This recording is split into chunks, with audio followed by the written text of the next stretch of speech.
everyone's being affected by Bitcoin's existence, whether they know it or not. You know, I call it the great demonetization. All of this monetary energy locked up in all of these other assets, you could say, is starting to move out of those assets and into Bitcoin. In addition to the debasement that's taking place, it's like Bitcoin is a escape valve, or it's something that's capturing a lot of that debasement. Bitcoin's the final trade. You know, once you have Bitcoin and you understand Bitcoin, you realize like, hey, there's nothing better to sell the Bitcoin for. The only thing that I'm going to sell Bitcoin for is something that directly enhances my quality of life. This is my life experience. Bitcoin, let's say we woke up tomorrow, it's $10 million a coin. Like, I'm not gonna unload my Bitcoin position so I could buy what? Apple stock, 40 rental houses. Like, why do you want that? Bitcoin seems to be like this monumental hack to help us to like ascend and evolve, because once you can take care of those fundamental needs, you can now focus on more important things. Thanks for tuning in. If you're enjoying the show, I would really appreciate it if you could hit the subscribe button, which is the easiest way you could show your support for the show and help it grow, as well as making sure you don't miss out any of the future episodes. Also, a big shout out to StampSeed for sponsoring the show. Check out stampseed.com for more information. And now let's get the episode underway. All right, Bitcoiners, welcome back to yet another episode of Your Bitcoin Story. I'm your host, Gigi, and today we're in for a real treat. Joining me is someone who needs no introduction in the Bitcoin space. He's a passionate Bitcoiner and educator, and someone who's been driving impactful conversations about the future of money. That's right, Eric V. Stacks is back on the show. Eric was one of our most popular guests the last time he joined us, and today he's here to drop even more knowledge bombs. We'll be discussing different topics, seeing how he's been since we last spoke, and talk all things Bitcoin. So, Eric, welcome back to the Your Bitcoin Story podcast. Yeah, man. Thank you for having me. And what an introduction, dude. I hope I can deliver after all of that, man. Wow. Yeah. No pressure. No. I'm sure it's gonna be a great conversation too. Before we kick it off, to those guys who are tuning in and new subscribers and listeners to the show, if you want to hear Eric's incredible Bitcoin story and how he all got started in the space, check out a few episodes back. I believe you were on last October, so some 25 episodes back. Definitely go check out that episode, see how Eric got started. But in this episode, it'll be kind of a continuation since 6 months passed. Feels crazy. Feels like Eric was yesterday on the show, and here we are in 2025. Eric, since the last time we recorded, how you been? What's new in life? Been really good, man. I have. We did a lot of traveling last year, went to a lot of conferences, went to El Salvador 3 times. We were down there for, 4.5, 5 weeks, just about, in October into November. We were considering moving there. We've then since then changed our You mentioned our that last time, yes. pre-Christmas. You were like, we'll spend some time there, see, maybe we'll move with the family. But what's the verdict, Eric? Well, we've pivoted our plans. I'm here in Miami currently. We're talking about moving to Miami. Or Florida. We're going back and forth between the West Coast and the East Coast. It's our first time here, but for many years, I've been planning on moving out of Northern California. That plan got delayed a little bit by my last cannabis business endeavor, which was fruitful, worked out really well. I definitely love El Salvador. There's something very alluring about the place and what's happening there. However, what I kind of determined is, there seems to be a first mover advantage for people who are interested in moving down there and purchasing real estate. In my position, personally, I'm not interested in selling any of my Bitcoin to purchase real estate. I think that there's a better strategy. I mean, that's different for everybody, but for me personally, I'd rather hold the Bitcoin and rent. There's more optionality in that, less friction in moving that economic energy. If you sell a house, you pay 6%, commission or whatever. It takes a while to sell things. And so, to obtain the highest level of security and optionality, in my opinion, for me personally, I like to rent a home, hold the Bitcoin strategy. Yeah, and El Salvador has its growing pains. What's taking place there is absolutely amazing. I can't even imagine what it was like to live there 5-10 years ago. So it was quite a profound experience, and I made a lot of friends there. You know, there's a romanticism amongst like the people who were there. You know, there's an incentive to get more people down there, and you know, we kind of explored all of that. But I don't think it's for us. It's hard to get stuff there. It's a developing country. You know, I've become accustomed to being able to just, I don't know, pull out my iPhone, get on Amazon, swipe, and shows up 24, 48 hours later. That, and then the food, you know, there's good food there, but I'm a pretty particular picky eater, you could say. After being a cannabis producer, agriculturalist, horticulturalist, whatever, farmer for the last 15, 17 years of my life, I've learned a lot about crop production, GMOs, pesticides, fungicides, etc. And so it was a little bit challenging for me to procure the quality of resources that I'm accustomed to.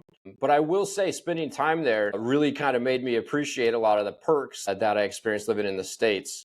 You know, a friend of mine who's down there currently and has been there for a little while, Michael Ruiz, he just put a post up the other day. He's like, after living in El Salvador for the last year plus, he's from Miami. He's like, yeah, walking into a Whole Foods is an emotional experience, you know? So there's like, it really made me appreciate the abundance that we have in the States. Also, when we were down there, Trump got elected. And so that whole notion of like, dang, do we need to hedge ourselves against like some future totalitarian, leftist, globalist movement or whatever? It seems to have changed a little bit. I'm not entirely sure what's going to happen, but it feels like we're moving in a much better direction in America, and I would say globally, generally speaking. And so, yeah, you know, and another thing I think about often, I want to make sure that I'm not running from something and that I'm running towards something. And so it kind of felt like for a moment there, you know, my wife and I were talking about moving to El Salvador, and it felt like we were trying to escape something. And I think that kind of fell into the category of like, hey, are we running from something here? It feels like that's kind of the motivating, the driving force behind that idea. But and don't get me wrong, like it's an amazing, beautiful country. The people are amazing.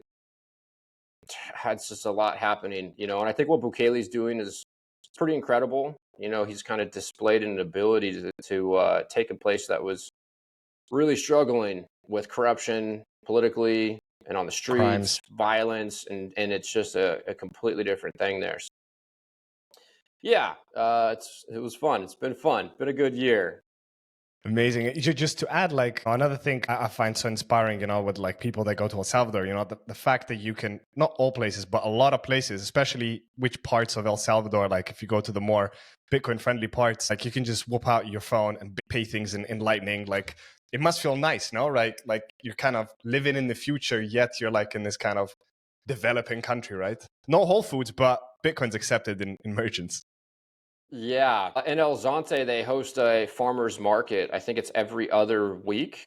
And yeah, I got my Strike app. I load dollars into my Strike app and I can send the dollars via Strike. They convert it immediately to sats through the Lightning channel, and I can purchase things and it's instant. I have like kind of basic cell phone connection. There's no 5G, you know, it's like, but it's instant payments. You know, I was in Madeira. I was trying to buy some carbonated water with my American Express card. You had to pay. It took like, I don't know, 10, 15 seconds to do that. And like, you know, I'm at a booth later on the same day. They accept Lightning. I'm buying coffee or whatever. And the Lightning payment was instant. So it's pretty incredible what's taking place with the development of the L2s on the Bitcoin network for sure. Definitely works. You know, makes you think like, why do we need all these shit coins? You know what I mean? Like, why can't you build all of this stuff on Bitcoin, right? I guess maybe it's hard to dump unregistered securities on retail if you're building an L2 on Bitcoin, but I don't know.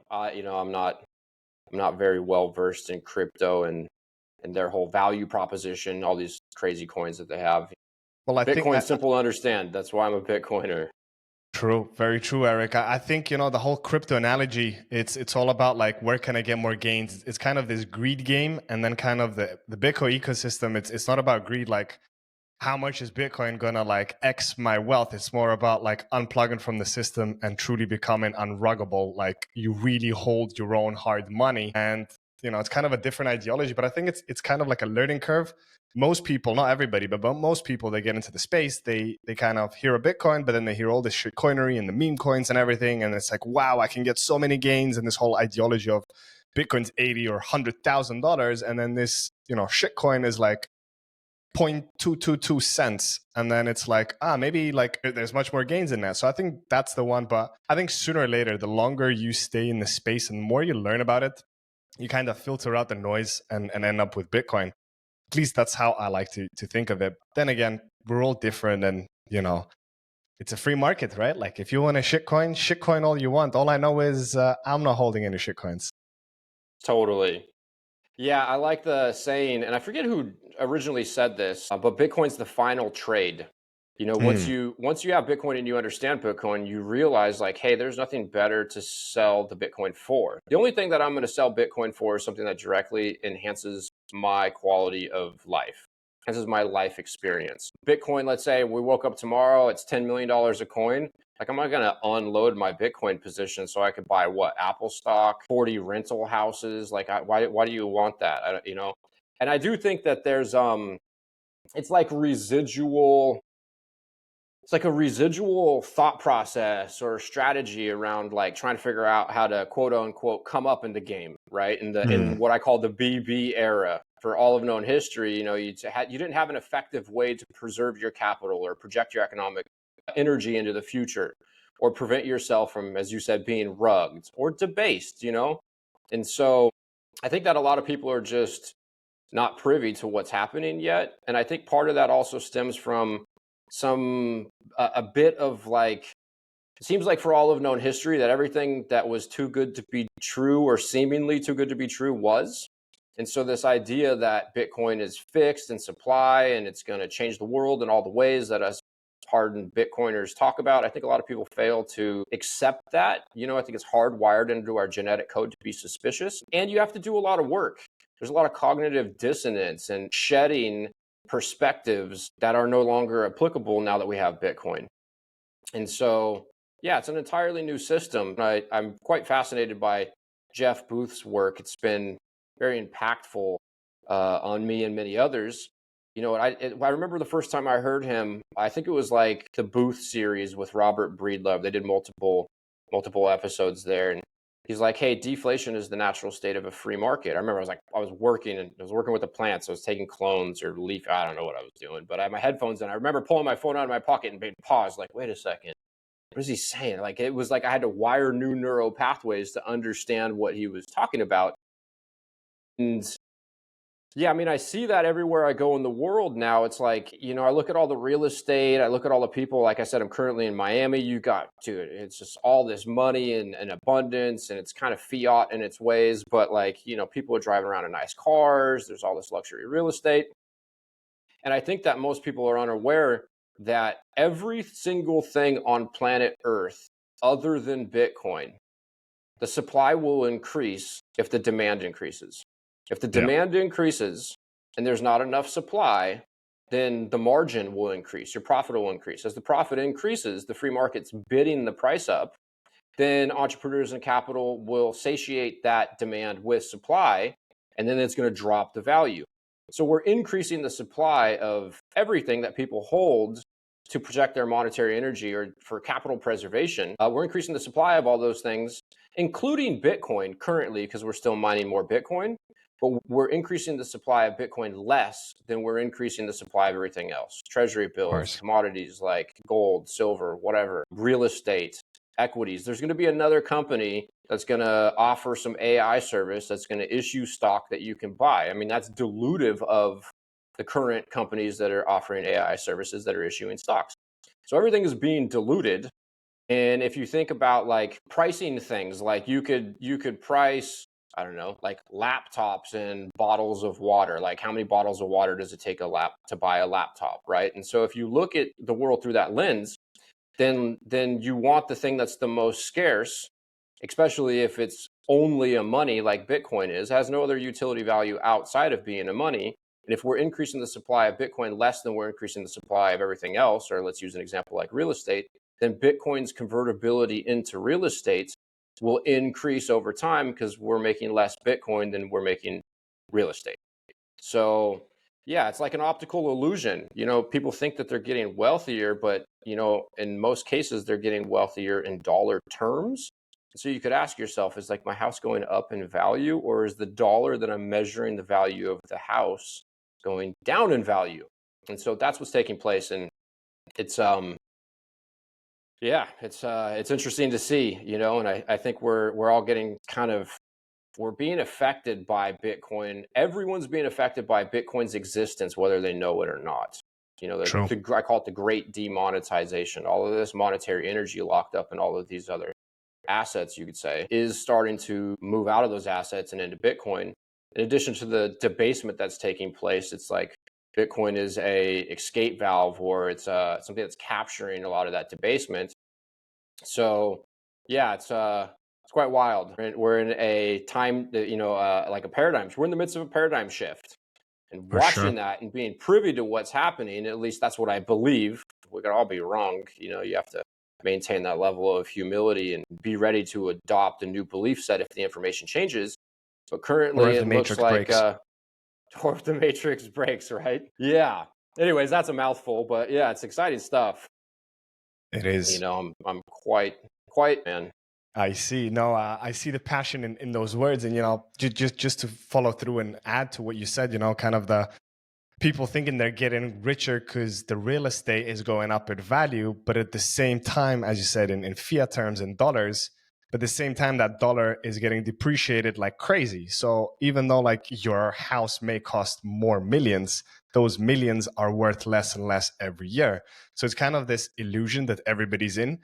And then, you brought up Jeff Booth, which I absolutely love, and his book. Anybody listening to this episode, definitely go check out The Price of Tomorrow. It's not a Bitcoin book. It's about like the true demonetization and how everything essentially should trend towards marginal cost of production, near zero. And as we advance in technology, in services, and just as a human race, how we get better at things, it's pretty crazy that things keep getting more expensive, where logically they should be getting cheaper and cheaper. But now, thanks to Satoshi, if you are denominating things in Satoshis, then things are actually like in The Price of Tomorrow, they are getting cheaper and cheaper and cheaper. So Bitcoin is a fascinating technology where it's not just numbers go up game. It's more about wealth preservation and actually having savings, which I think most people today, they have no saving, which is it's a scary place to be in, because jobs are being lost left, right, and center. And tomorrow, if you lose your job and you cannot pay off your crazy expenses, life gets very dark. But if you have this kind of buffer zone of Bitcoin, and you just strategically DCA every month and keep on piling that up, in the future, if you lose that job, you're kind of, or like in my case, if you get sick of the fiat job, you just say, you know what? Fuck it, I'm out of here. Like, I'm going to go do what I want to do. And that's what I love about Bitcoin. It gives you the freedom to really live the life that you want, and gives you this reassurance, which nothing else will. You mentioned the stocks or the ETFs, all of that bonanza. Like, it's all speculative games, and it's all IOUs, just like the paper money. So Bitcoin truly, it does stand apart. Eric, I want to a little bit now transition our conversation, because since last time we spoke, Trump was running in the elections. He won it, and now he is back in the office with his sledgehammer, doing a lot of reforms in the US. A lot of things are changing. And of course, with the Doge coming in and kind of not trusting anything, but verifying everything and checking and doing the digging. But more importantly, this whole SBR talk, I don't want to go too deep on the SBR. I think it's something that was discussed a lot in the recent months. But just I want to get your kind of top level sense of, do you think an SBR is good for us Bitcoiners, or it's just kind of this shamble of they're trying to kind of win votes, and it's like a, how do I want to frame it? Like a contest of popularity. Like, they want to be liked by the Bitcoiners. What's your take on that, Eric? Well, I do think Trump does a very good job pandering at the largest crowd possible. I think that is part of some of the rhetoric around crypto and the whole industry. I think that if he said like, hey, look, the regulation that we're going to put forth is going to put into effect framework that's going to make it so that you have a crypto security and you're going to have to register this as a crypto security. And I don't know the specifics about what he's doing, but I think that there's a strategy there where he wants to speak to the widest audience. I'm very surprised, honestly, that the SBR has gone into effect so quickly. You know, when he talked at Nashville, I was actually there. I was in the room listening to him speak. I wasn't sure that he was actually going to execute on that promise. And if he did, my assumption was that it was going to take years. Maybe it would be done at the end of his term on his way out or something. But I do think it's a good thing. And this might be a little bit controversial because there's a lot of people amongst the Bitcoin community that want to see, you know, the government go away and fiat collapse. And although I entirely agree, and I am quite perturbed by the atrocities that have taken place historically through the centralization and the corruption of money and the violation of property rights, I do think that it is important, though, to figure out if we can transition from this fiat standard and out of the old paradigm, the BB world, the before Bitcoin world, into the new era in a peaceful and seamless way. And so in order to do so, in my humble opinion, I think that you need a Bitcoin strategy. And you need it in every level, from the individual all the way on up to the central bank. And I think that that's going to help stabilize a entirely insolvent and unstable system. And so I do think it's a positive thing. And I think it's a positive thing for everybody, including non-Bitcoiners. I know a lot of Bitcoiners are excited about the SBR. Some may have an issue with it because they're like, hey, you know what, screw the government. Others are like, yeah, you know, they're going to pump my bags. And, you know, I think all that's true.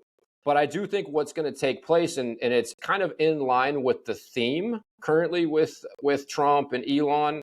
They want to cut the, you know, irrational spending, wasteful spending. And Bitcoin really incentivizes, you know, fiscal prudence and responsibility. So it's kind of like in line with that mission. Yeah, so I do think it's a positive thing. I think that it's a signal to the rest of the world. Like, it's a very validating moment. Like, it's a catalyst for what I believe is going to be, you know, the tsunami of money that we knew was going to come into the Bitcoin network, because Bitcoin is so much better than all of its competitors for capital preservation. As far as medium of exchange, like, the dollar works fine for medium of exchange. I'm not a dollar maxi by any means. I would like to see us on a true Bitcoin standard without a dollar. But in order to get there, I do think that you have to go through the process that we are currently seemingly going through. It needs to be adopted as a store of value. And the beautiful thing about Bitcoin is that it's better than gold. It's perfected all the properties of gold. And the difference is, though, is that gold, where you had an L2 system, a derivative system, certificates become dollars and then they detach from gold entirely. I kind of visualize us like reattaching in the opposite way that we detached from gold. We're going to reattach to a Bitcoin standard. But the difference is on Bitcoin versus gold is the underlying asset is infinitely divisible, and it's hyper mobile and portable. And so you can pay for things with Bitcoin in the digital world in a way you couldn't with gold. So I see what's taking place, at least it's seemingly so. It looks like the stage is set so that, you know, you got the institutions, you know, you got the FABSU rules that are changing. Corporations should be adopting this, you know, putting it on their balance sheet. MicroStrategy's leading the way. It's game theoretic. If other corporations don't do that, I mean, and I already think Michael Saylor may have hit the point where he couldn't be caught. Like, you can't catch up with him. I think MicroStrategy, or now Strategy, will be the most valuable company in the world.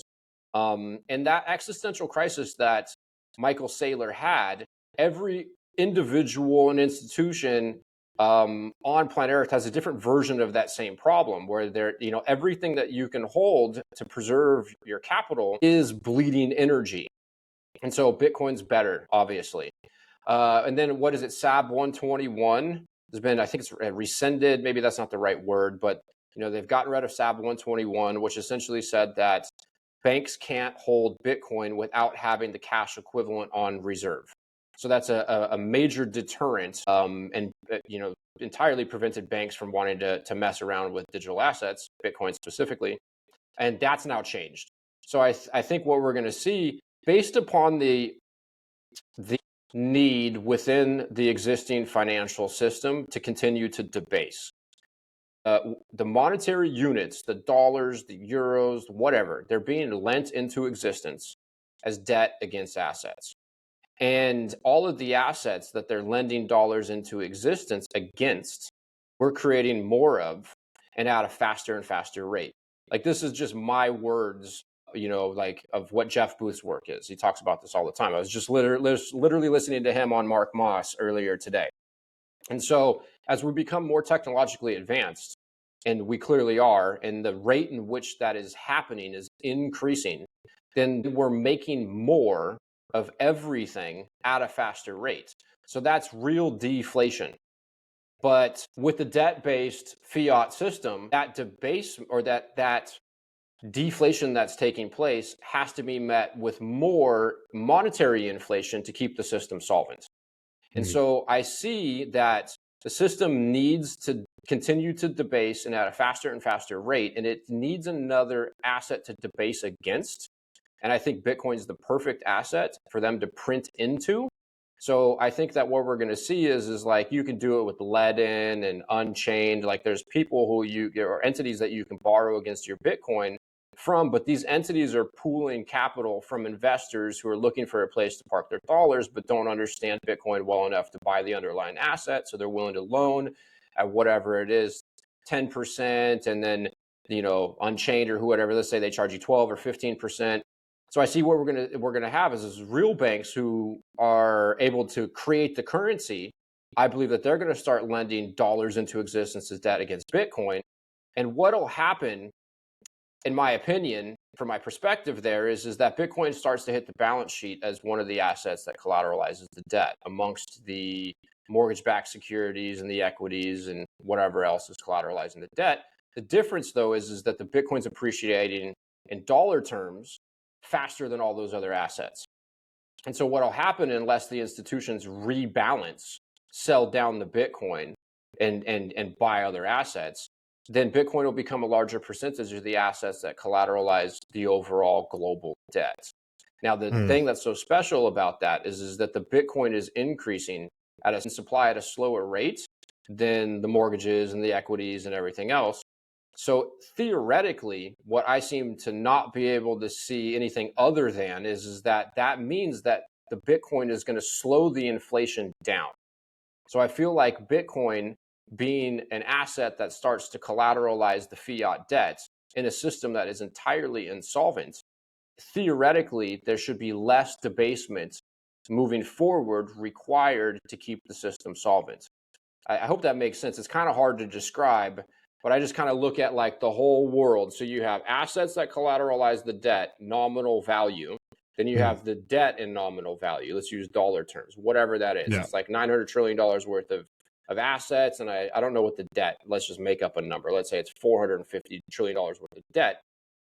As we increase the supply of the assets, we're actually pushing the value down in real terms. Right. And so they have to debase to quote unquote prop the asset prices up. And so deflation is taking place. But just pre-Bitcoin, I don't know if very many people at all understood that things are actually getting cheaper. You just can't see it because you're measuring the value of those things in another moving metric that's actually just in the wrong losing currency. Value faster. Right. And so the beautiful thing with Bitcoin is that it's like, as the demand increases, the supply won't change. It's the elasticity of supply.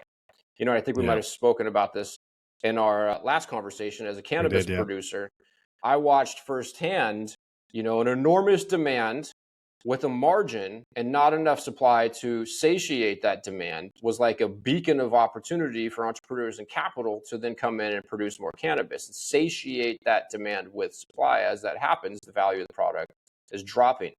And so, the natural forces, that natural state of a free market being deflation, it's quite literally incompatible. You can't have an inflationary debt-based monetary system work with that. It's completely it's almost in some sense like shredding reality. It's bifurcating our society. It's creating the have not have yachts world that we live in, where people are getting sucked into poverty, and the property owning class is getting wealthier, but you're getting wealthier at the expense of the non-property owning class.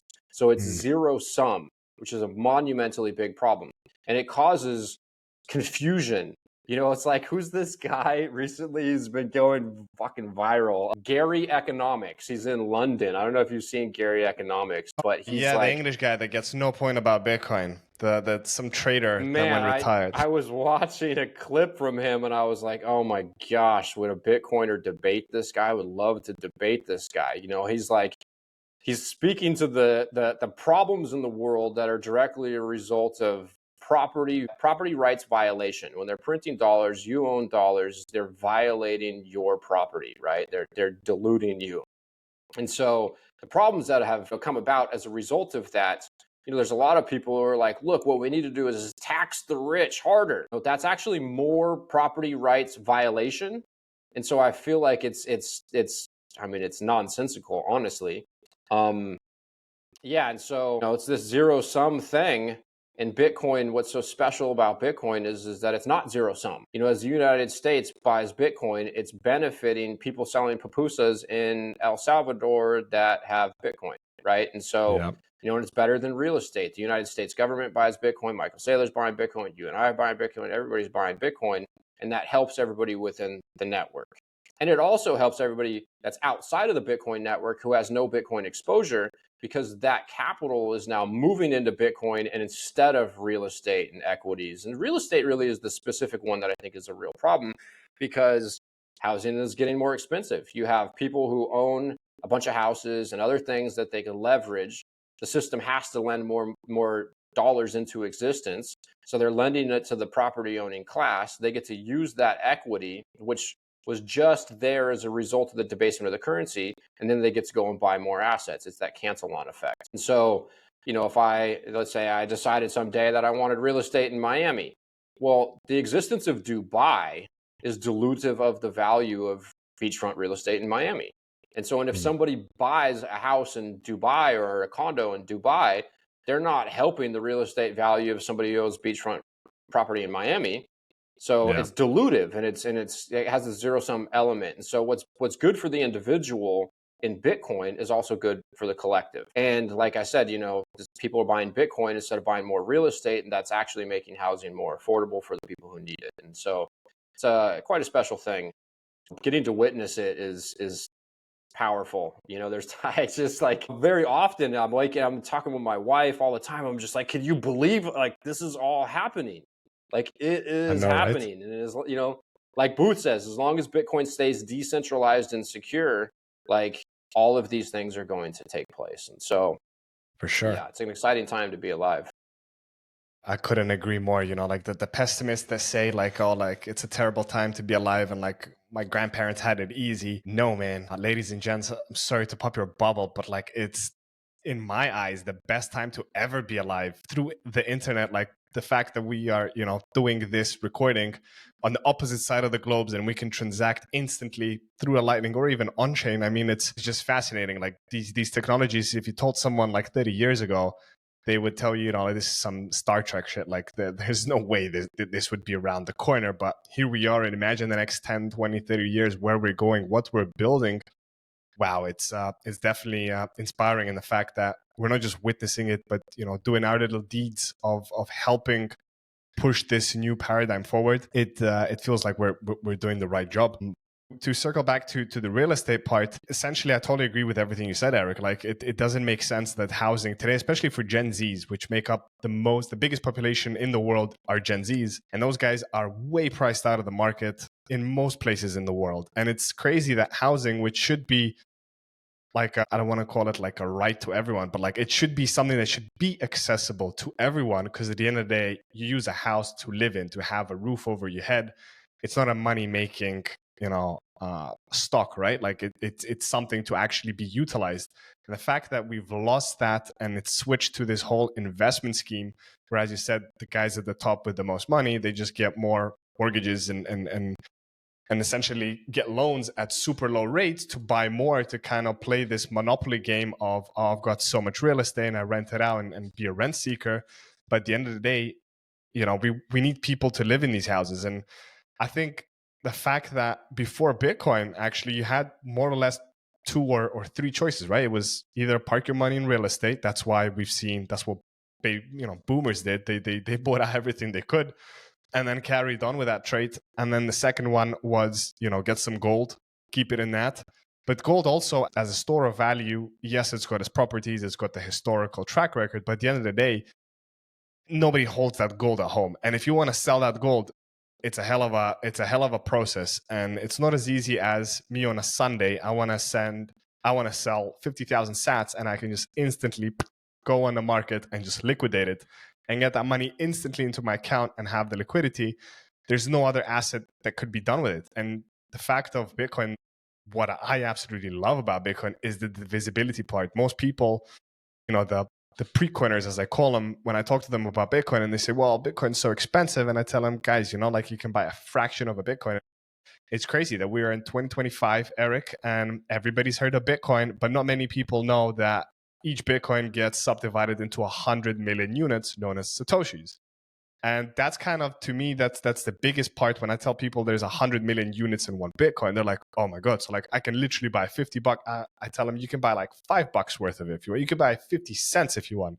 It's going to be like 50, 100 sats, whatever it is. And that to me is super powerful, because with real estate, if you want to liquidate it, not just the taxes, which you mentioned, the capital gains tax, but then the whole waiting for the money to clear, to do all the paperwork, to get all the lawyers involved. There's so many middlemen just getting their, little cut in the middle. And it's like, why should it be that hard? And at the end of the day, leave the real estate to be lived in and leave the investment vehicles to be investment vehicles where they should be. So I think as we progress and Bitcoiners will have more assets and, their purchasing power will increase, I think the real estate will balance out. And I think at some point, those real estate investors, they will be dumping those rental condos and just be hoarding Bitcoin, because it's much better for them. There's no issues with tenants to deal with. There's no maintenance cost as we have with inflation. You need to, repaint, change this, change the dishwasher, change the toilet.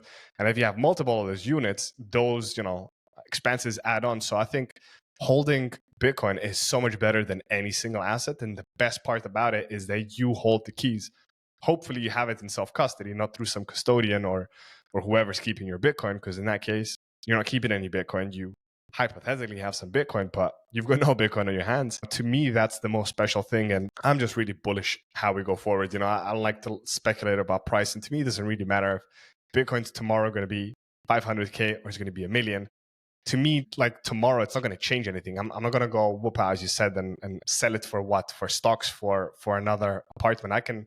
Might as well rent for the next 10 years. And then instead of paying like 1 Bitcoin for a nice place, I'll pay like 0.1, like 10 million sats, and have my dream house. So, it's all a matter of time, and low time preference is something that people should really learn about and try and implement it as hard as it is. We all have these urges, especially from I love this term. I wrote it down, Eric, the BBE, the before Bitcoin era. I love it. Kind of, it was all about, I want to get the newest thing, and I want to keep on buying, just consumerism maxis, just buying everything. And the deeper you go on Bitcoin, you're like, I don't need most of this stuff. And as you said, I spend my Bitcoin on things I really need to, like the food, investing into myself, getting things that are really meaningful. So yeah, talk about being bullish on the future. I am super bullish on the future, not on the price, but on the freedom part, and actually the world balancing out itself as it should be. Yeah, definitely. When I sold my property, so I discovered Bitcoin in 2017. We went over this in my last talk with you here, but I found Bitcoin and I realized, look, I got an existential crisis. Owning this cannabis business and this real estate, like this is going to continue to get harder and harder and harder. My cost of operating is going to increase and my revenue is going to decrease. I can't easily expand. There's regulatory impedance. I had 17 acres, but I can only grow 10,000 square feet, which is a quarter of an acre or thereabout, approximately a quarter of an acre. So you can't just continue to expand. So I decided that I needed to sell the property. There was some regulation changes taking place in Humboldt County with the land use ordinance. So I had to wait 5 months or so before I could list the property, so that the fate of the cannabis license and permit was set in stone. And it took me, and I did it fast. It was incredible. This is fast. It took me 3 months to find a buyer who could actually buy the property and lock in an escrow. Then it took us 90 days to close the escrow. So it was essentially 6 months for me to sell the land and my house to get out of there. And then I had to pay 6% to the real estate agents who effectively did nothing but push some paperwork around. So send some DocuSigns, answer a couple questions, drive out to my place and have a few conversations or whatever. So that was definitely, a example of friction involved in like moving that capital. And for me, I was all in on this property. It was like a miracle that I was able to scrap together the money to buy it. It was a miracle that I was able to get licensed so fast. That it was a miracle that I was able to sell it. And then because I was in a cash-based business, although I was lawful under California state laws and I'm paying taxes to to the state of California and to the IRS, I still had some banking impedance. It was hard for me to get larger amounts of cash into the bank. And, I'm running this business. And so I have a large monthly nut to crack. So I have all this cash. And so I ended up having for me at least, for my net worth, a significant gold and silver position. And it took me quite some time to unload my gold and silver position. I'm mailing off physical gold and silver to a bullion dealer from California to Texas. And so you got to like double box it. You get insurance for the amount of gold that you're selling, but the insurance can only be so high. So I'd have to like send one package off, wait till they got it, and then I would do another order, send the next package off. Then they have to authenticate. They have to make sure that it's real. They have to go through an authenticity verification or whatever. Then they wire you the money. And so, yeah, there's just like the ease of access of your capital with Bitcoin is so mind blowing. If I need money, I can just send some Bitcoin to the exchange. I can have it wired into my bank account really quick. It's so much better than holding real estate to preserve your capital or holding a commodity. Another thing too, Sailor said this, and I love this. It's like nobody ever got rich buying a commodity. Like no one ever got rich. There's no person who's like became a billionaire because they were buying gold. At best, it was a store of value that appreciated in tandem with the depreciation of the dollar, right? And even then, gold seemed to fail. And I don't know, I'd botched the statistics, but it's like gold seemed to fail as an inflation hedge, partially probably because of the derivative systems in the ETF and some corruption. There's an incentive to corruption. Another thing too that I find so beautiful about Bitcoin is the ability to expose a dishonest market actor is quite high now. Like a lot of people are concerned about the ETFs and paper Bitcoin, and that's a legitimate concern. And I would always advise that somebody, take possession of their own coins if they're capable. My 84-year-old grandmother, for example, like if she called me and said, hey, I've been listening to you talking, I think I should get some Bitcoin, I'd probably not advise her to go buy a cold card and stamp her seed phrase into a titanium plate and go bury it in the backyard at her, retirement home. So there's a place for paper Bitcoin. But you can custody it for your grandma, right? She doesn't have to do it herself. She does. But the point that I am trying to make, though, is that we live in a new paradigm. And there was an issue that I kind of refer to, and maybe this isn't the best way to describe it, but it's the best way I can. It was like a game theoretic fuckedness in the BB world, all of known history, when we were limited to the physicality of property. And so in order for our civilization to scale and for us to send value through space, then you needed a derivative system. It's like, gold custodian issues a certificate that you could go trade that certificate in the marketplace. It's as good as gold, or, it's redeemable for gold. But the problem is that the dishonest market participant, the dishonest gold custodian or banker, had an advantage in the marketplace if he could figure out how to collude with governments, politicians, kings, whatever, and prevent themselves from being exposed for that dishonesty, that bank run. Well, then, they put into effect a law, bank holiday. It's a bank holiday, like we're insolvent, so we're going to prevent you from coming and taking the underlying asset because we issued more derivatives, certificates, whatever. Is that how banking holidays came into effect, Eric? Because that's at least my general understanding. I never thought about it. Like, why do banks have a holiday? Because they work so hard, typing away on their keyboards. Yeah, and so With Bitcoin, though, and this applies to the ETFs and it applies to the exchanges and people's concerns around Coinbase and whatever, I do believe that we're going to see, more things similar to FTX. I like to think that, with some regulatory framework, we'll kind of be able to put guardrails there in place and kind of prevent some of those things from taking place. I personally believe, and this is just my conspiracy kind of minded opinion, but I think FTX was a major psyop. There's just too much stuff that's fishy around that. But let's say, for example, BlackRock or Coinbase or somebody that they have sold more paper Bitcoin or claims to Bitcoin than they have Bitcoin on reserve. They will get exposed in time. And what this does is it changes the dynamic that was baked into our world that allowed the dishonest market participants to very easily get away with their dishonesty and consolidate power into it's partially that, parallel to that centralizing force. There's a lot of things about fiat that are centralizing, but they had the market advantage. And it wasn't very easy to expose that dishonesty. But now anybody with a node, or you can go on a block explorer and you could look to see if this address actually has these coins.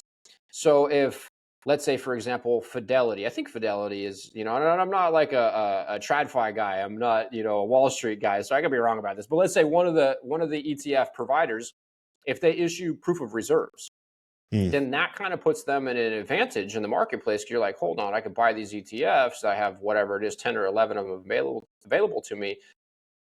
This provider is showing proof of reserves. So they're being honest. So I'm going to work with them. So that puts, that creates this element where the honest market participant has the advantage, and it's really easy to expose the dishonest market participant. And I do think we're going to see a lot of fuckery where people or entities that have effectively been successful in an era where it was hard to expose dishonesty, they're going to attempt to be dishonest to serve their self-interest, to get the most for them and theirs. And they're going to run into issues. The tide's going to go out. You're going to see who's swimming naked. Your ability to expose that dishonesty is really high. And so that creates an element where like you're rewarded and you're better off doing the right thing. And I think that is so monumentally profound. Growing up, I kind of, over the years, and I think it really started in my childhood era, 8, 9, 10 years old, I started to question there seems to be unfairness in this world, right? Like, your parents tell you, oh, life's not fair. And, that makes sense to a certain degree. But I think maybe intuitively, we're all kind of feeling this, hold on, so if I'm honest and I do the right thing, why is my life harder in a monetary way? I think spiritually, you're fucked regardless if you're a shitbag. But from a monetary perspective, why is it that people who seem to be really aggressive and cutthroat and, there's sayings like, oh, it's just business. Oh, so you fucked this guy over and you're just going to, you got the justification of it's just business. Well, that kind of lends itself to a nihilistic feeling within all of us. And I think that's why historically we've congregated around, ideologies and religions and this idea that if you do the right thing, here on planet Earth, when you die, you'll go to heaven. If you do the wrong thing, you're going to go to hell. I think it's like this thing where whatever it is, 99% of us are honest and capable of doing the right thing. But there's those sociopaths who don't give a fuck, who will do whatever. And it seems like they are excelling in the physical realm. I would say that they're degrading and, suffering in the spiritual, metaphysical realm. But that's it creates this feeling of hopelessness. Like, oh, gosh, I just got to do the right thing here. How's it going to get better? And, so the discovery of Bitcoin and traveling down the rabbit hole has really fired me up because, it's in some sense, it's the technological advancement. It's the discovery of scarcity that in some sense actually makes life fair. You can trade fairly. You could go into the marketplace and you can compete fairly. We're actually all 8 billion people on planet Earth, if they have access to Bitcoin, are playing the same economic game. And that's the first time in human history. Booth said this. I was listening to Booth earlier today, like I said. So this is the first global free market. And that's a real big deal. And that now allows us to all benefit very effectively and easily from the deflation that's actually taking place that most people are unaware of and you couldn't see. And so, yeah, it's that's a mouthful, but it's fucking exciting stuff, man.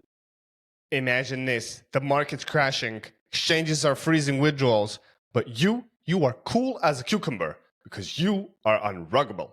By joining my Become Unruggable mentoring program, you'll get one-on-one support to safely move your Bitcoin into self-custody. I'll guide you step by step at your own pace, as well as making sure you have a rock-solid recovery plan in place. Take control, stay sovereign. Get in touch with me via X, Nostr, or send me an email at becomeunruggable@proton.me, and let's make you unruggable. In a world where water spills, fires rage, and pets chew everything in sight, only one thing can save your Bitcoin seed phrase: StampSeed. Don't let a coffee accident turn your Bitcoin into Bitcoin gone. With StampSeed, your seed phrase is engraved in metal, safe from elements, toddlers, and your own clumsiness. Use promo code BTCSTORY at stampseed.com for 15% off, because in the end, metal always wins. And now, let's get back to the episode. No, for sure. And, just to add to it, like the fairness point, I totally agree. There's also that saying that goes, fake it till you make it, which I always, whenever I heard it, I was like, what do you mean fake it till you make it? Like, life is not about faking it. It's about being genuine and, doing the right thing, being an honest human being. But as you said, Eric, kind of if you do everything honestly, kind of you get screwed over in this old legacy system. It's all about like, where can you get an edge over your competitor and steal something out or kind of throw him under the bus? But in Bitcoin, it's like the total opposite. It's all about, if you play fair, you get further than if you cheat. Because if you cheat, sooner or later, you're going to be exposed. And that the trust factor gets lost real fast. Yeah, I truly think that Bitcoin, not only will it make the people that adopt it much more wealthier in the aspect of purchasing power, but also it's going to make the world a much, much more fair place, which I think is highly needed and highly overdue. Corruption and kind of these scammer Ponzi players have been around for centuries. And even if Bitcoin and crypto wouldn't be here today, it's not like scams wouldn't exist. It's just now, going back to the crypto aspect, I think it's so much easier for these scammers. They don't even have to leave their bedroom to go and scam people of their money. And at the end of the day, it puts like a bad, taste in people's mouths for Bitcoin, because if they got scammed on some shitcoin, they're like, what's stopping someone, rugging me with Bitcoin without knowing that it's a totally different thing. But I guess, as I said, the more you learn about it, the more you differentiate Bitcoin and all other cryptos. But yeah, I fully agree with you on the aspect of Bitcoin really makes you more honest and makes you a fair player. And the fact is, you mentioned with Jeff Booth saying that Bitcoin, first time in history, makes a global free market, is mind-blowing. Like, those things to me are much more important than some government adopting Bitcoin and shooting up to $1 million. That doesn't really change everyone's life, but the fact that everyone can participate in it and be on the same playing field, it's some pretty special stuff. Yeah. And, the BB era incentivizes sociopathology. Like there's something I think that the amount of sociopaths in the world will decrease as a result of Bitcoin. If your life is really hard and you're struggling to survive, something can break within all of us. We all have this. I'm not exempt from this. Nobody's exempt from this. At some point, if you're about to fucking starve to death, like, you will go and take food at gunpoint, knife point, or whatever from someone else, right? And so, as people are moving through the world, looking at others who seem to be excelling, they're struggling to survive. They don't understand what's causing these issues. That's where you get people like, Gary Economics, who's like, we got to confiscate property from all these wealthy people and give it to the poor people, right? And so, or like people just decide, yeah, fuck it, I'm just going to launch a shitcoin, like, and I'm going to, pre-mine a bunch of it and I'm going to dump it on everybody and whatever. I'm going to get mine, right? And so, yeah, it's like an incentive that can cause people to break and become sociopathic, and that is, it's the inverse with Bitcoin now. And I actually, in doing some traveling this last year, if I hadn't really traveled before in my life, I've seen a lot more of the world. I've met an enormous amount of people. It's so obvious to me that like a significant, whatever it is, 99 point whatever % of the people are good people. most people want to do the right thing. They don't want to hurt others. We come together, we help others. Like, there's so much goodness in the world. And I think Bitcoin is a monumental catalyst to help reward those people who are like trying to do the right thing and decentivize the scumbaggery. And it's kind of like in tandem in some ways with this idea of like, we're going into this golden age, the age of Aquarius, astrologically, like we're in the midst of a big shift. And I think that there's an ascension taking place. There's more of a spiritual, metaphysical awareness, and Bitcoin is just part of this monumental change in our reality. And that's just like it's so special, and quantum physics, we got science, and science is starting to like prove that, like, and it almost seems like that we live in a simulation and there is forces beyond that are affecting this reality. You got the double slit experiment. That the double slit experiment quite literally shows and proves that the observer is affecting the outcome. You're changing reality. The wave collapses into a particle when it's observed. And so, with that said, it's like in my own personal journey in life, like I said, I was feeling a bit of hopelessness, that nihilistic feeling of like, gosh, this just feels hard. Life wasn't hard enough for me to break and become sociopathic. I'm sure in some circumstances, I like to think that nothing would deter me from, being morally and ethically on par. But like, for me, I just don't think I was in a position where things were so fucked that, it caused me to deviate from my morals and ethics. But yeah, it was that feeling of hopelessness. And the discovery of Bitcoin in some sense was also, for me, in line with like the growth and evolution of my spiritual awareness and my belief around the world and this life experience, that like there is something better taking place. And I'm going to choose to make sure that I have positive thoughts, and I'm trying to visualize the world that I want to live in. I remember in 2017, I'm going down the economic rabbit hole. I'm on this property that I just bought. I'm getting my cannabis permits and licenses, or going through the process, trying to learn about the position that I'm in. And at the same time, I'm like going deep with Joe Dispenza and Abraham Hicks and Bashar and spiritual teachers and whatever. I feel like in some sense I created a reality for myself that was better than the one that I was in, because I started to exude a different vibrational frequency. And I believe in the law of attraction. Yeah. I believe that you get back what you put out. Your vibrational frequency is going to be mirrored to you in the world around you. And that's a common theme amongst a lot of Bitcoiners that I've talked to and met. Like they kind of seem to find Bitcoin as they were finding more meaning and enjoyment in life, as they were taking responsibility for their life experience, and you're shifting out of a victim mentality and you're taking responsibility for yourself. You're starting to look at like, hey, life isn't happening to me, it's happening for me. And there's a beautiful catalyst and something taking place there. And I've been thinking a lot about that, and simulation theory and spirituality and vibrational frequency. Nikola Tesla said, you want to understand the secrets of the universe, think in terms of energy, vibration, and frequency. Yeah, there's just like so much there that seems to be like really woo-woo and metaphysical.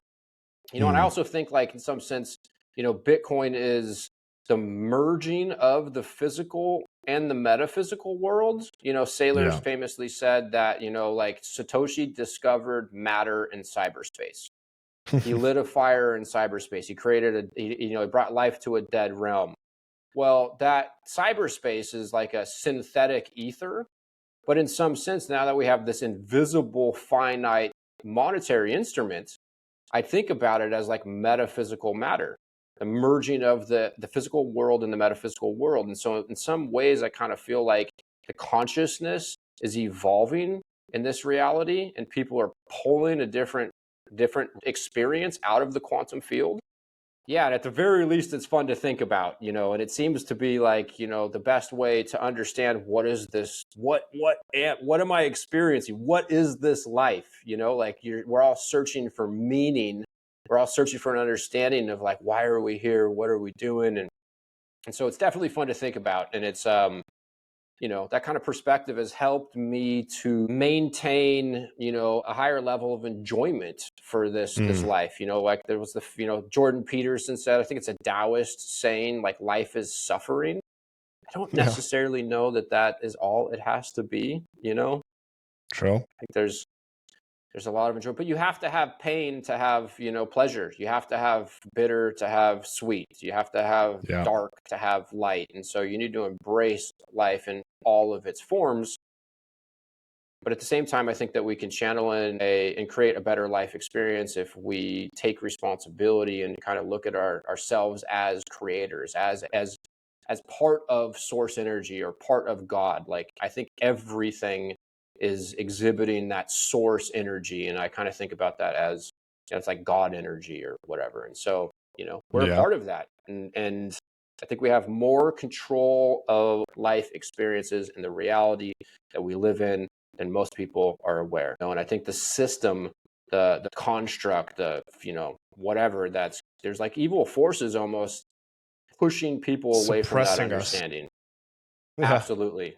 Yeah. Harvesting our life force, keeping us in a state of fear and lack and scarcity. And I think the first way to get out of that is to change your mindset and then obviously figure out how to get some Bitcoin, because that helps.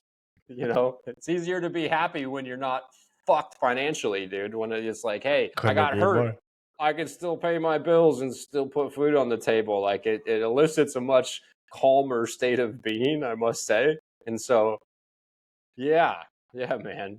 I agree. The state of mind. I've been reading during the pandemic era when I had a lot of time on my hands. I really kind of went down the Stoic rabbit hole and was reading a lot of Marcus Aurelius and Seneca and Socrates. And there's this kind of saying, they talk about the thoughts that you have in your head kind of define the reality you live in, and people kind of miss that, because if you're very pessimistic on stuff and have a very negative outlook, there's a very high likely chance negative things will happen and it'll be a shitty life. But if you're very positive and determined to keep on improving, having hope that, better things are coming, better things will come. And I totally agree with you, Eric. Kind of people underestimate the thoughts that we have in our mind really shape the reality we're in. And the crazy part is that this whole world that we're kind of experiencing, it's all in our head, because at the end of the day, we have these sensors called eyeballs that take in these light rays and we convert it to different things that we see. But then again, there's something deep inside of us. I don't know, is it the soul or whatever you want to call it? This muse aura, where we kind of really live the life that we want to, that we experience in this digital realm. But in the end of the day, this digital realm is nothing but, vibrating atoms, which at the end of the day, the argument that nothing is really solid. I truly, the more that time passes, I truly believe that we live in some kind of simulation, and we really have control, much more control over the simulation than we think we do have. But at the end of the day, the most important thing that I always tell people is the time is really short on this planet, in this reality. So going back to what you said, Eric, kind of we really need to focus on enjoying ourselves and looking at the positives of things. And when life gets hard, then nobody has life that is just amazing all the time, 365 days a year. But when life gets tough, just keep on pushing, keep on being determined, and nothing lasts forever. The good days, the bad days, everything comes to an end. And it's kind of a cycle where how we're born, we die, we wake up, we go to sleep. Everything always revolves, but make sure no matter where you are on this life cycle, make sure to enjoy it. Because even the bad times, you may think it's bad, but actually we hopefully learn a lot of lessons in those bad times. Those bad times make us better people, better husbands, better partners, better fathers, better mothers, whatever circumstances you're in.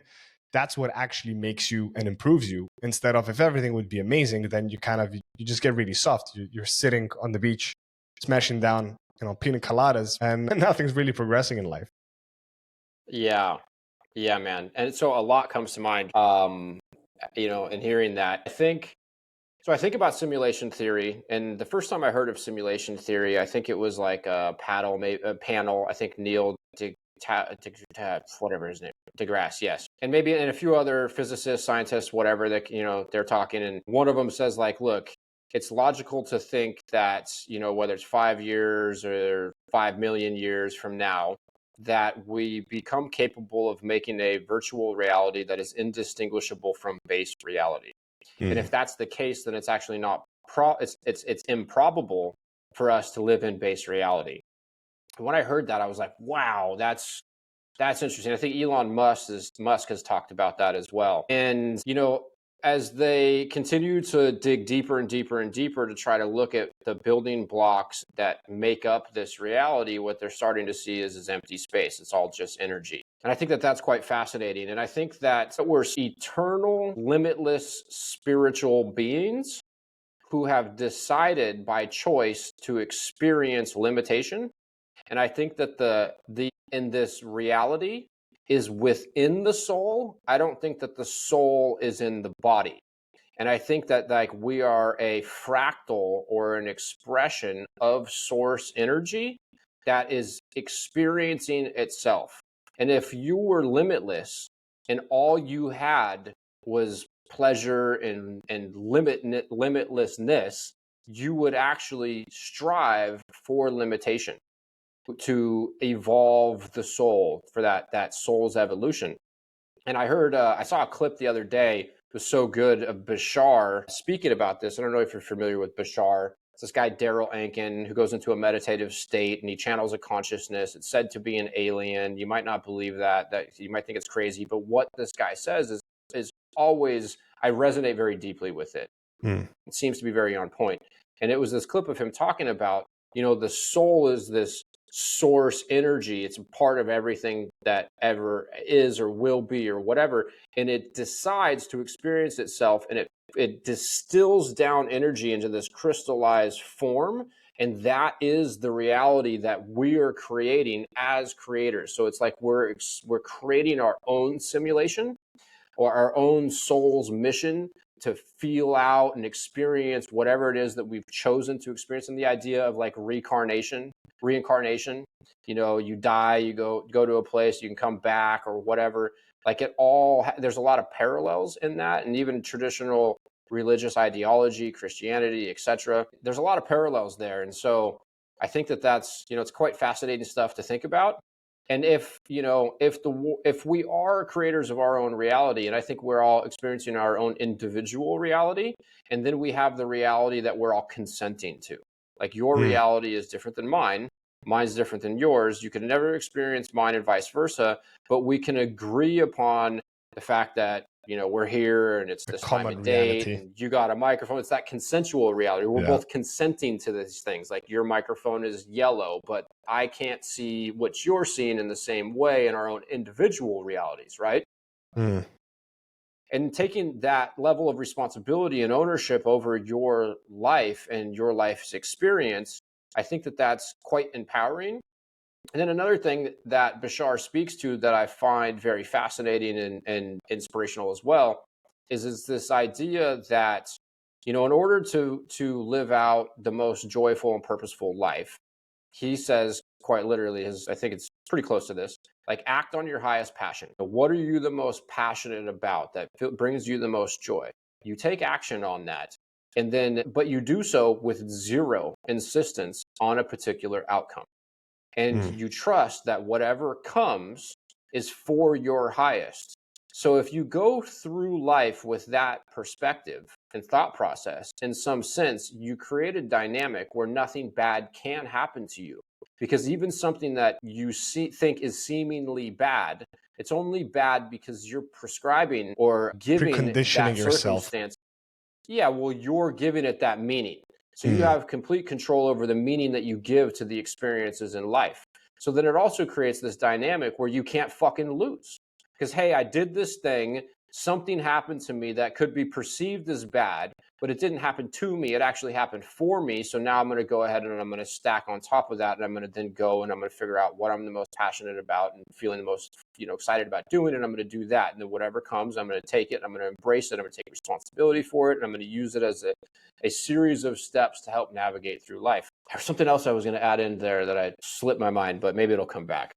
No, I love it. The spiritual talks, to me, they're one of my favorite ones because it really opens up, your mind to possibilities. And this is something that I truly believe. I don't know how about you, Eric, but to me, my BBE era was like, I don't really care about spirituality. To me, when I heard spirituality, it was all about like, you know, thinking of the monks in the mountains, you know, humming away. That was to me spirituality. But then spirituality plays a vital role in our lives, but the way the system and the what do you want to call it, the propaganda in social media and TVs, they push us away from the spirituality of looking inside for answers. You know, like I'm a non-religious person. I was raised non-religiously, but I was always raised by my parents. They always said, you know, respect everyone's religion. Like you shouldn't, if you don't believe into a particular religion, that doesn't mean nobody should. Like everybody's free to choose their own religions.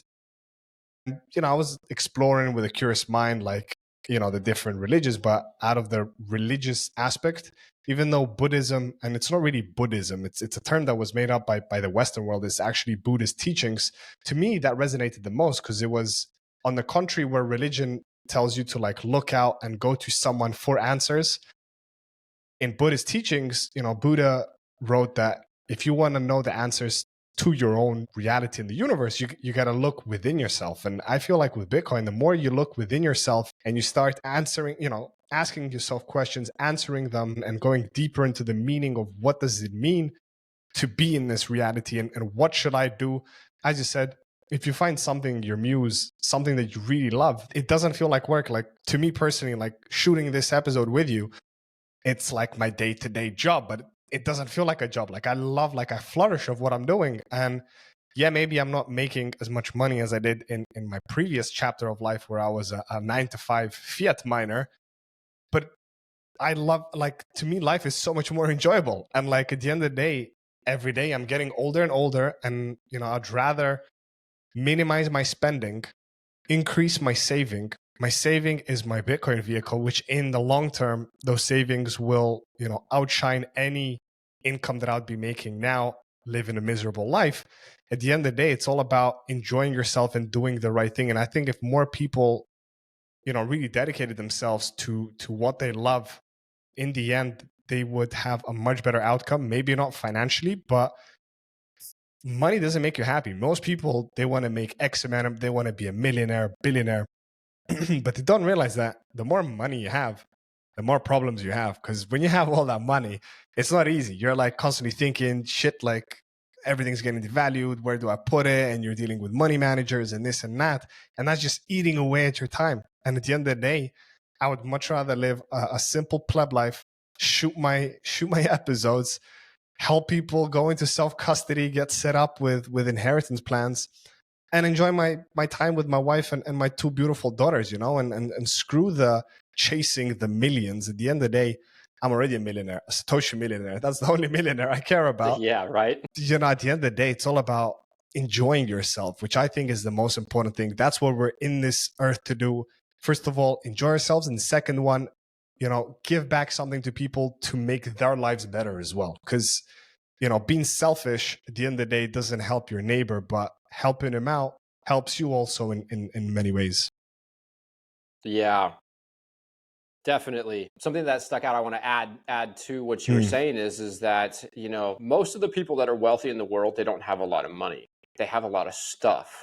And managing and maintaining ownership of that stuff requires an enormous amount of energy exertion. Whether you're going to outsource that to you know, a money manager, or you're going to take care of it yourself, it's dilutive of your energy for sure. You know, it's something that I've been experiencing quite a bit of for like the last 6 months. And I've gotten quiet. I haven't been making any content. I haven't been posting really anything. Partially because I'm going through like a transformation. I feel like I'm going through a very deep transformation in my life. Bitcoin has been part of that. You could say that my affinity for Bitcoin and my position in Bitcoin, my Bitcoin allocation or whatever, is helping to catalyze that. But what I'm dealing with in some senses is very interesting. Almost don't know how to operate in the world because I was living my life in a state of survival. And like all of the decisions and actions that I were taking were coming from my ability where I like learned to leverage the fear and the cortisol induced state of being to get things done. And like, I can be very hyper productive. I can achieve things that I wanted to achieve. I've had, whatever levels of success that I've had that I feel good about, but I was coming at life from a fear-based cortisol-induced state of existence. And now that is starting to change because I have my Bitcoin position, I have inviolable property, or the least violatable property in existence. And the purchasing power is increasing at such a rate that like, I'm like not in that survival state anymore. And what I'm finding is like, I almost don't know how to be. It's really weird. Like, I've been like dealing with like, okay, so how do I go from surviving to thriving? Like, how do I thrive? And I'm like riding this wave of living outside of my comfort zone.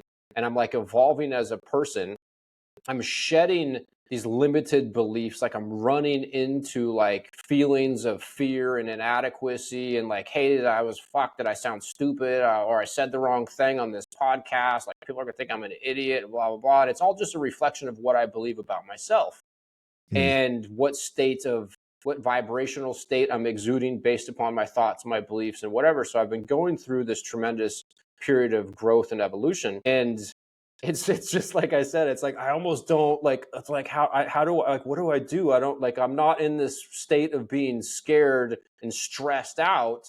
And so like, I'm like kind of like almost like learning how to operate in the world like a child. I feel like a new child. But I'm just in a different state, and I'm looking at my daughter and I'm thinking, gosh, she's learning all these things. And I fucking hope that I can provide her a less stressful, like, make sure that I can raise her in an environment where she's not scared about how am I going to survive, and so that she can thrive and flourish.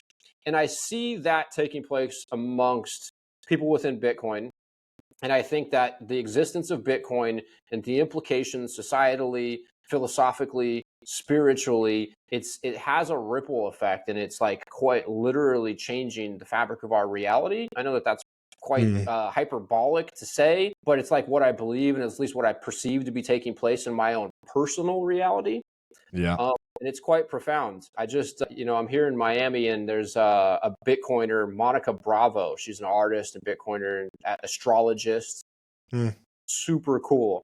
She did my birth chart, pulled my birth chart and did an astrological reading for me and my wife. And like, gosh, it's just so on point. It was quite interesting. And one of the things, she actually sent me a message this morning. She was like, hey, I was meditating and I just got this download basically about like, I'm no longer in a state. And she goes, and I read this, she sent me the message. She goes, I was feeling this. I wanted to share this with you.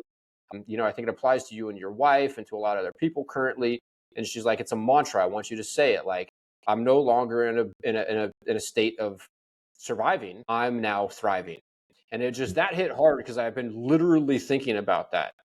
Like, gosh, I don't know how to be. It's like I'm learning how to walk again. Like, I was in a wheelchair for a while or something. I'm like, oh, how do I operate now? It's like, it's interesting for sure. Quite like inspiring, uplifting. It's a special thing, And I think a lot of us Bitcoiners are experiencing similar versions of this. 100%. I have a buddy, David, he's in London, and he was talking, I was listening to a podcast he was on.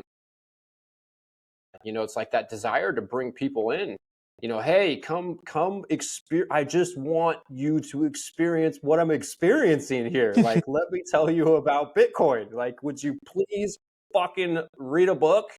Could you listen to the Sailor series? I think I've sent the Sailor series to like 20 people over the last 3 years. I don't think any single, I can't recall one that actually listened to it.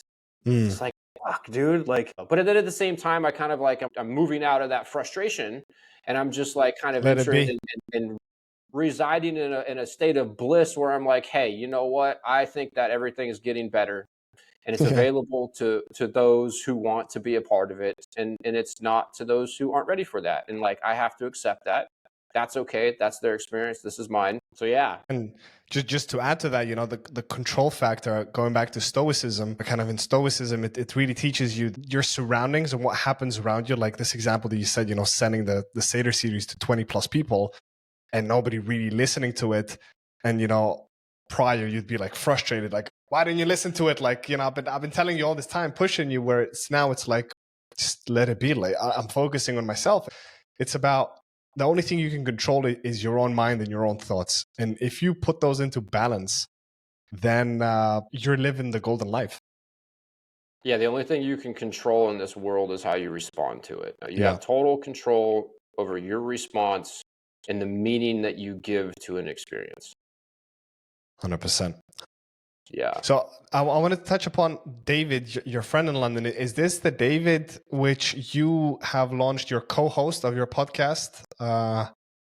What is it? Yeah, we're just doing Talks with David, I believe, if I didn't butcher that. Chats with David. Yeah, yeah, Stacks Chats with David. Stacks Chats with David. Yeah, him and I we've been talking about that for a little while, and he got it going. And we have another buddy of his that's doing the production and whatever. And so yeah, it's just because what happened is him and I for the last weekly chats year now.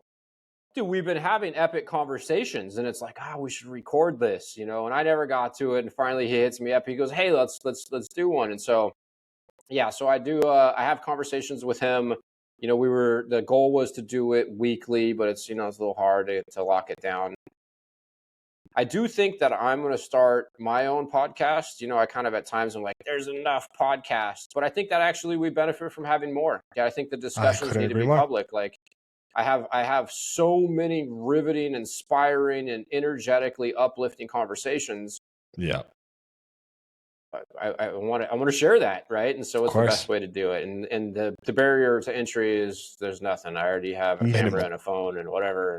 And experience. So might as well just do so it's not like you're camera shy. No, well, I will say though, that's part of like this evolution that I'm experiencing. It's it's becoming easier. It was very difficult for me to like be public, like, and whatever, like, I think we all have different flavors of trauma. We all have different things that happen to us that are traumatizing and affect our beliefs around ourselves. And so in my particular case, divorced parents, and when you're a child, and I'm learning more about children because I have one and I got another one on the way. Nice.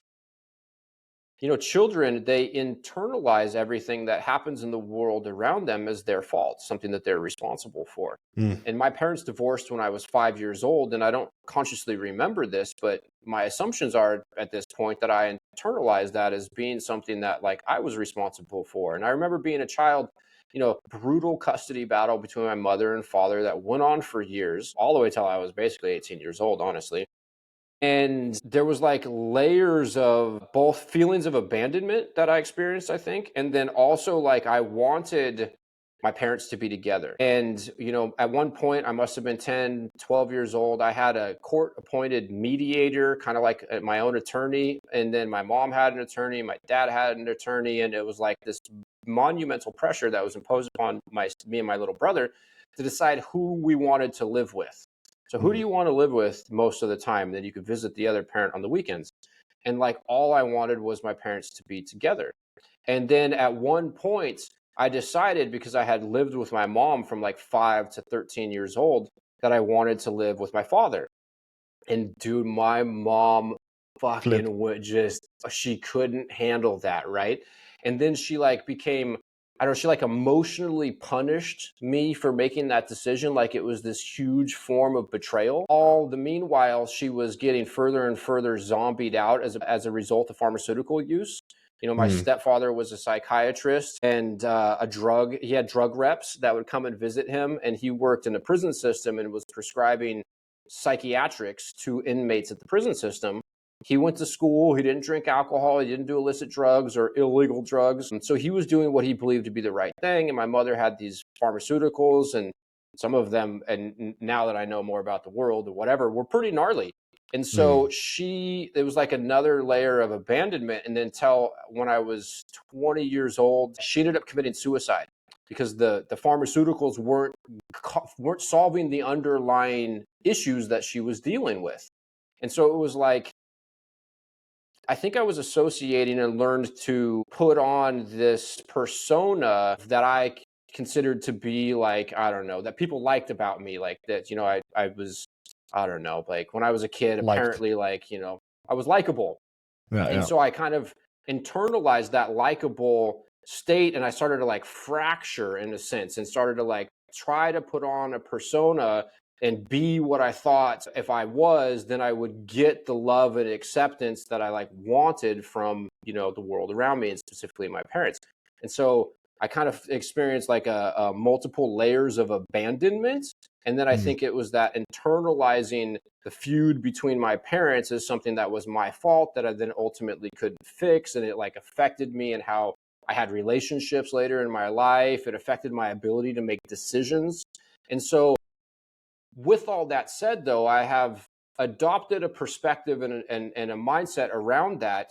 And I truly believe when I say this, that I'm happy it all went down that way because I have evolved as an individual and I have strengths that I would not otherwise have. I make very, very deeply thought out and calculated decisions. And most of the time, historically, they're good decisions. And I think that part of that was like based upon me having to decide, make an impossible decision. What parent do you want to live with? Well, the option that I wanted wasn't available. And then, you know, I kind of retracted and I became introverted. And it was actually interesting as I'm doing my reading with Monica the other day, I'm like, yeah, you know, I'm really introverted. It's hard for me to like be in public and like be on the podcast and like stand on stage and give a keynote or whatever. Like it's almost painful for me to do it, but like I know I should be. There's something deep inside of me intuitively where I know I should be doing it. Seeking discomfort. Totally. Well, she's like, you're not an introvert, you know, and she started to kind of explain what she was seeing in my chart or whatever. And that was kind of like, oh, that's kind of interesting. And so I kind of forget the main point that I was trying to make, but I have been like riding this wave of like doing things that intuitively I know I should be doing, but are outside my comfort zone. And I'm evolving as a person. My life got so much better when I was late 20s, early 30s, and like I moved out of this victim mentality where I felt like things had happened to me that were unfair, and the kids that I went to school with, that went to college and got good jobs, like I dropped out of high school, here I am in Humboldt County growing weed, like I didn't feel good about myself, you know? And I learn to forgive my parents. I think everyone is always doing the best they can at that time in their life with who they are and what they know and what they believe, you know? And then also in being a parent now, like I don't have angst or anger towards my parents. I don't feel like my life circumstance was something that I wished was different. I truly am grateful for the things that I've experienced because that's apparently, you know, I guess it's my soul's evolution. It's the path that I'm supposed to walk to become whatever I'm supposed to become, right? And so destiny, anyways, right? To circle that all back down to Bitcoin, though, Bitcoin seems to be like this monumental hack to help us to like ascend and evolve. Unlock your potential. Because once you can take care of those fundamental needs, you can now focus on more important things. And I think that, you know, what I've been experiencing and was just describing in some ways is a common theme amongst a lot of Bitcoiners that I have, you know, become friends with. If they've experienced some level of trauma in their life and now that they're able to move out of that survival state, they're like changing in really beautiful and positive ways. And I could say that a lot of the people that were so inspirational for me had similar, you know, experiences, different flavors. We all have different flavors of challenges and traumatic experiences in life, and some worse than others, and whatever. That's like a really special thing. It really is, and I'm very grateful for all the developments and unfolding. And it's like, you know, the things that you resist persist. And so another thing that I'm consciously trying to do all the time is not be angry at the world, right? Like there's a lot of things that you could be fucking upset about, you know, and like the vitriol that we could all spit at fiat, fuck fiat, this and that. Like, like, I don't know that that's beneficial.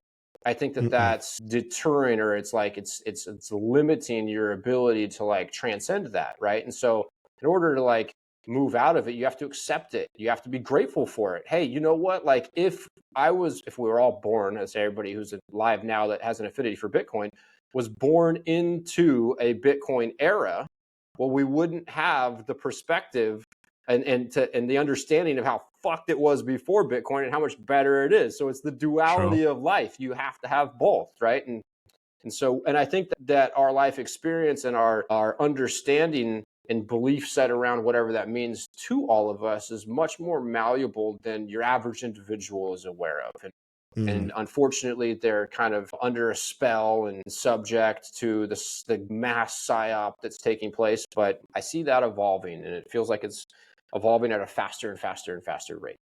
And that And it's special psyop to is experience. coming to an end because our daughters and other people listening, their kids, the world they're growing up in, essentially it's this not fully post fiat world, but I don't know how about with your daughter, but like my daughter, especially the eldest one, which is only 5 years old, literally earlier today, I'm putting her to bed after lunch. I'm putting her to bed and I'm like, get some nice rest. And she goes, thanks. And she turns to me and she goes, and I hope you go and find more Bitcoin, daddy. And it's like, to them, it's so natural about like, what's happening with Bitcoin, this, that. Like I read in Bitcoin books from Shamory, like awesome things, like slowly programming the right way, whatever my daughters want to do, I give them full freedom. And I hope that, in 13, 15 years, when they're at that age to kind of, leave home and go pursue what they want to do, I'm definitely not gonna push them down the route of go apply for this college to get some crappy degree, which in most cases won't get you anywhere. It's all about like focus on what you love. Is it dancing? Is it singing? Is it painting? Is it being a vet? Is it whatever it is? Just go do that. And with the savings vehicle that we have with Bitcoin, it actually allows us, for us and future generations, to really focus on, like, I feel like we're like this first generation of the unchained generation, which kind of we really focus on what we want to do, and the future generations will just have more and more abundance to really focus on what they want to do. So I'm really positive on the outlook of the future generations and their possibilities, but that only depends on what we choose today. So anyone listening, well, I doubt anyone listening still doesn't have Bitcoin, but if you still don't have Bitcoin, definitely pause the show, or right after the show, go and get yourself some Bitcoin and start stacking Bitcoin, because that's the biggest freedom you can give to your children and your future grandkids. Yes. Yeah. So it'll allow the next generation to pursue a passion as opposed to a paycheck. And I think actually, ironically, that when you're successfully pursuing your passion and expressing yourself through your life experience, that's also when the most abundance becomes available to you. And so it's quite interesting Goes hand in from hand. that perspective as well. Totally.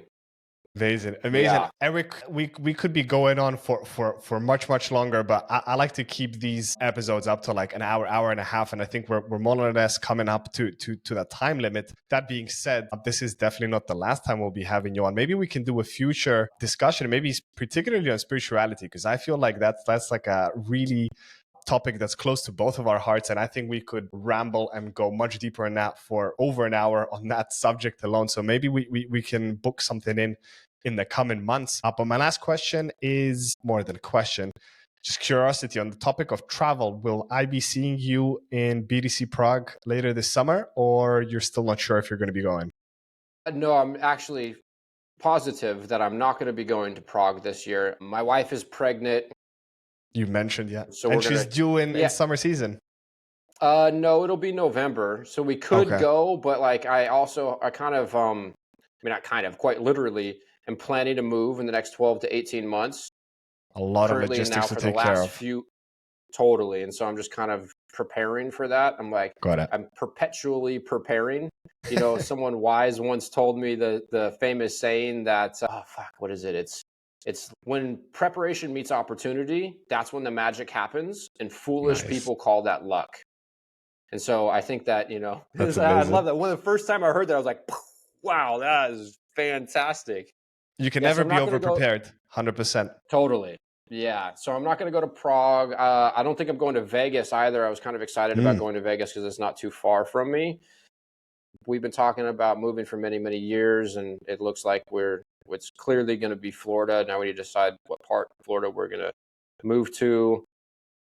Yeah. So I'm not going to be doing the same level of traveling that I did last year. And then as far as the spirituality, like I don't fucking know what's going on. I'm just trying to make sense of it, just like anybody. I'm like the I know. ultimate student. I'm like I'm all ears. The only thing that I can speak to or share is my own personal experience and the things that I have heard that I resonate with. But I find that, there's the cross section between Bitcoin and spirituality is very fun and fulfilling to discuss and explore. And it's like an extension of the seemingly endless Bitcoin rabbit hole. And like, how are we creating the beautiful world that we want to see? And I just get so fired up because every way I play out any thought around like how could things play out moving forward, it's seemingly so true that all roads lead to a Bitcoin standard and all roads lead to an abundant era for infinite people forever. I don't know, and so yeah, it's definitely enjoyable to talk about and be a part of. No, for sure. And, I didn't frame it as you're the spiritual guru that's going to come back on and teach us some, but it's about discovering what we're experiencing and together having these conversations and, maybe getting a few more beautiful minds on the subject. I think, we could take it really, really deep. And I think that's a conversation that would deeply resonate with the listeners. But yeah, I think we can definitely make that happen whenever Yeah, the time is right. sorry to interrupt. I ended up on a phone call with Lauren yesterday. We chatted for like an hour and a half talking about all the spiritual stuff. It was super fun. So I don't know. And I have to look through the email, but I think your intention was to get myself and Lauren and Tomer. Yeah. That will be a very Tomer is top notch. I absolutely love Tomer and Lauren and you. I mean, everybody really, but yeah, I look forward to us. I think we're going to be, I think that's penciled in somewhere in like 2-3 weeks time. So yeah, I think we should add you to that conversation. I think that's going to be a lot of fun having you, Lauren and Tomer. I think that would be a very fun conversation to have. So yeah, I guess we will have Eric back on the show, not 6 months later, but a few weeks later, which is going to be awesome. Yeah, I'm excited, man. Sounds good. Well, Eric, thanks again, man, for taking the time. I really appreciate it. Enjoy your time down in Miami. I know you have some exciting things, especially over the next few days coming up. I'm looking forward to listening to those things. But yeah, until then, definitely all the best of luck. If there's anything I can help you with, Eric, you always know my DMs are always open and I'm happy to help. And to anyone listening, definitely go check out Eric, follow him on X. And I look forward to having you back on the show very soon, my friend. Yeah, man. I look forward to it. I appreciate you and everybody else and really everything else, and I guess I can say, hey, everybody should try to adopt that level of appreciation for what's happening in the world. Where attention goes, energy flows. So focus on the world that you want to see. And, if you got a problem with the atrocities in the world and clown world, like defund it by simply stopping paying attention to it. If you're yelling at clown 100%. world, you're only strengthening it. Where attention goes, energy flows. So let's put attention on the beautiful things that we want to create in this reality, because I think we're capable of doing so. I love it. Couldn't have said it better. On that bombshell, we'll sign off. Thanks everyone for listening. Make sure to follow Eric, subscribe to the show. Love you all. Stay abundant, stay great, stack sats. Till next time. Peace.